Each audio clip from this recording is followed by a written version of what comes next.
Nous arrivons aujourd'hui, le 14 août, à la grande fin d'une belle aventure qui a commencé le 15 juin à La Rochelle.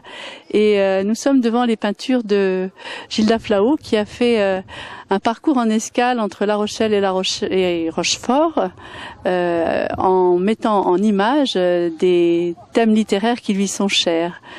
On arrive aujourd'hui à la fin de cette aventure qui liait deux artistes, navigateurs, peintres et écrivains.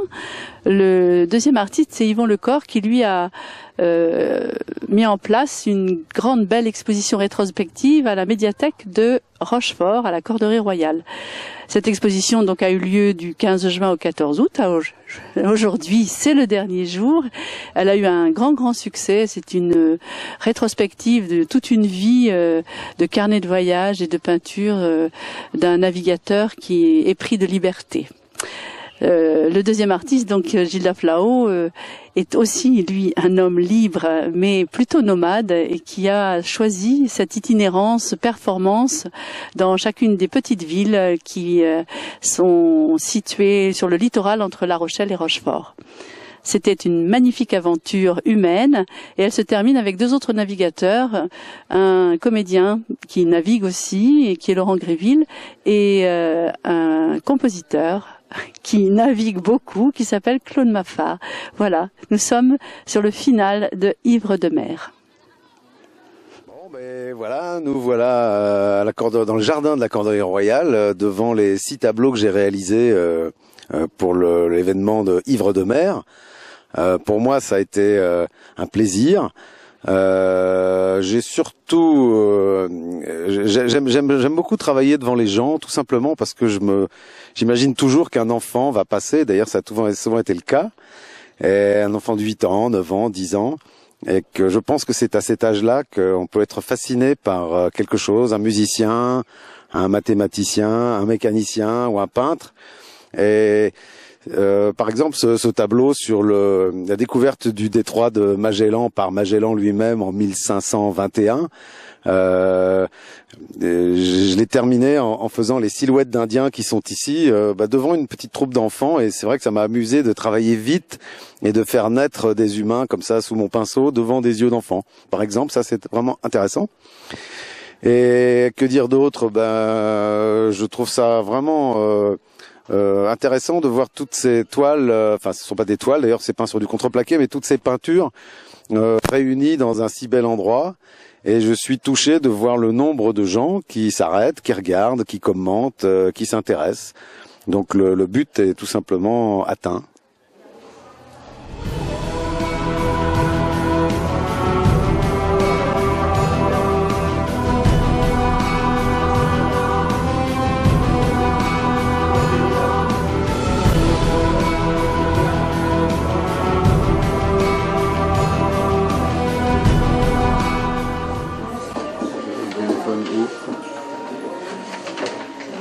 Par une chance, je me le rappelle.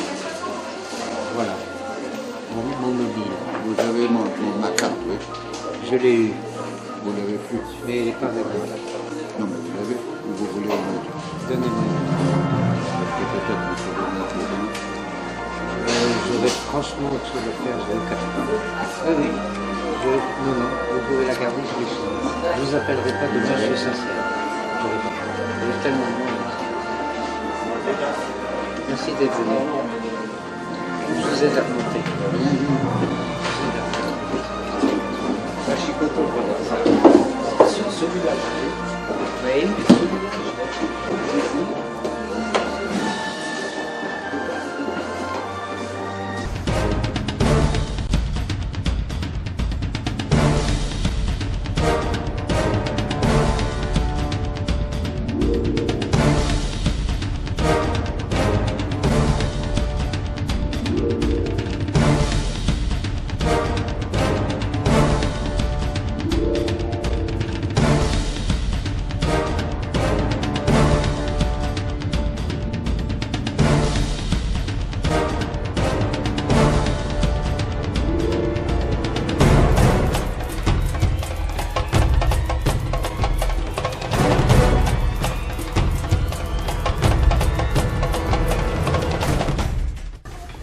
mer est à l'origine de cette aventure d'été entre La Rochelle et Rochefort.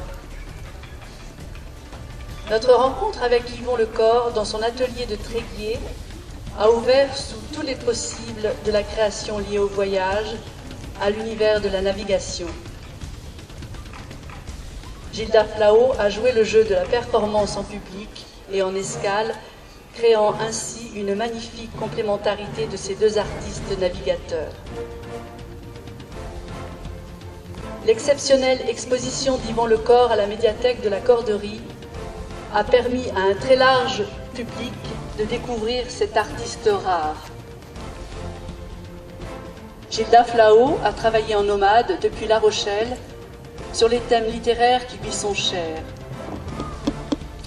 Il a produit les textes dits ce soir par Laurent Gréville, comédien et navigateur, accompagné au piano par Claude Maffard, compositeur et navigateur. Nous sommes heureux de rassembler tous ces travaux ce soir en présence des équipages des deux bateaux complices, Notre-Dame-des-Flots et Sainte-Anne 3, qui ont embarqué et initié à la navigation plus de 500 personnes. Merci à tous les partenaires qui ont permis la réalisation du projet Ivres de mer et à toute l'équipe des Anges Rebelles pour son bel investissement. Bonne soirée. Le froid vif, une monnaie de boîte puante sur le banc de quart, jusqu'à notre arrivée au-dessus du vapeur coulé devant Daouet. J'ai aussi ma ligne, le plaisir des touches et de ramener des maquereaux frétillants à bord, mais peu après, je suis prostré à l'abri du tillac, en pleine nausée. Casse-croûte, niette. Je gerbe. L'après-midi, je guette les gestes du patron jusqu'à ce qu'il aille tripoter son moteur. Il est possible que le livre soit le dernier refuge de l'homme libre, écrivait déjà en 1920 André Suarez dans son Art du livre. L'érosion du livre est lente. Aussi le refuge est-il toujours là. Quant à l'homme libre, n'est-ce pas celui qui, à l'époque des claviers et imprimantes, s'amuse à composer au plomb mobile et tirer ses gravures sur sa presse de taille-tousse?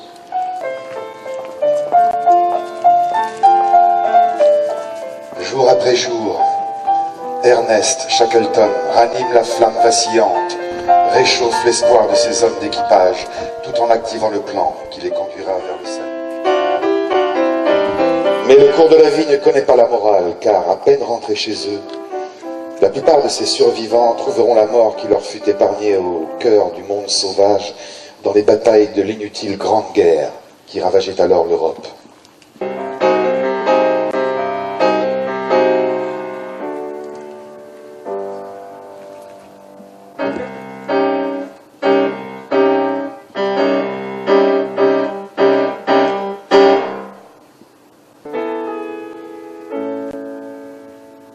Enfin, avant de sombrer dans le sommeil, l'image de leur terrible capitaine leur revient en mémoire.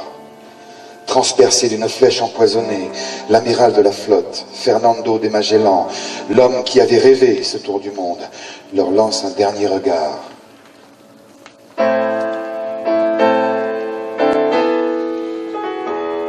Chevalier solitaire et fatigué des discours diplomatiques, il est depuis longtemps déjà déterminé à combattre l'injustice et la cupidité. Chaque jour, il s'interpose entre harpon et victime. Chaque jour, il éperonne et détruit les baleinières de l'Apocalypse. Chaque jour de sa vie, il sauve un être innocent et rare, dont l'existence sur cette planète est aussi légitime que la sienne, que la tienne, que la nôtre.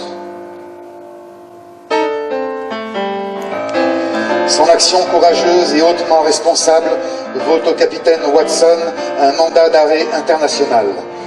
Pourchassé par toutes les polices du monde, il est condamné à vivre dans les eaux extraterritoriales sans jamais mettre le pied sur terre. On le sait bien, il le sait bien, la police finira par l'avoir. Et tout rentrera enfin dans l'ordre.